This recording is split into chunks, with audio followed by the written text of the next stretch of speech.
بسم اللہ الرحمن الرحیم۔ السلام علیکم۔ یہ واقعہ مولانا روم نے اپنی کتاب میں درج کیا ہے کہ انسان سوچ سوچ کے بھی بیمار ہو سکتا ہے۔ مولانا روم نے ایک ایسے استاد کی داستان بیان کی ہے جس کے بہت سے شاگرد تھے۔ یہ استاد بہت بد مزاج تھا اور بچوں کو اکثر مارا پیٹا کرتا تھا۔ بچوں کی دلی خواہش تھی کہ ایک روز کے لیے ہی صحیح اس استاد کے مارنے سے نجات حاصل کریں۔ چنانچہ ایک دن انہوں نے ایک منصوبہ بنایا۔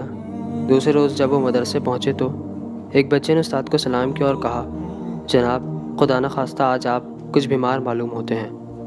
استاد نے جواب دیا، نہیں مجھے کوئی تکلیف نہیں، تم جاؤ اور اپنی جگہ بیٹھ جاؤ۔ وہ بچہ چلے گیا تو دوسرا آیا اور کہنے لگا، استاد گرامی آج آپ کے چہرے کا رنگ کچھ اڑا اڑا سا ہے، خدا نخواستہ آپ کی طبیعت ناساز تو نہیں؟ اس دفعہ استاد کو دھچکا سا لگا اور اس نے قدر نرمی سے کہا، جاؤ اپنی جگہ پر بیٹھو۔ پھر تیسرا بچہ آیا اور اس نے بھی وہی بات دہرائی۔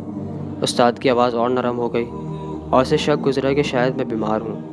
رفتہ رفتہ چوتھا، پانچواں اور چھٹا، غرض یہ کہ جو بچہ بھی آیا اس نے وہی بات کہی، یہاں تک کہ استاد کو غلط فہمی ہو گئی اور اس نے کہا، ہاں آج میری طبیعت کچھ ناساز معلوم ہوتی ہے۔ جب بچوں نے اس سے منوا لیا کہ وہ بیمار ہے تو کہنے لگے، ہمیں اجازت دیجیے کہ ہم آپ کے لیے کچھ کھانا تیار کریں اور آپ کی تیمارداری کریں۔ رفتہ رفتہ استاد واقعی بیمار ہو گیا اور جا کر چارپائی پر لیٹ گیا اور ہائے وائے کرنے لگا۔ پھر اس نے بچوں سے کہا، تم لوگ چھٹی کرو اور اپنے اپنے گھروں کو جاؤ، آج میری طبیعت ٹھیک نہیں ہے اور میں تمہیں پڑھا نہیں سکوں گا۔ بچے تو یہی کچھ چاہتے تھے۔ سب مدرسے سے چلے گئے اور کھیل کود میں مصروف ہو گئے۔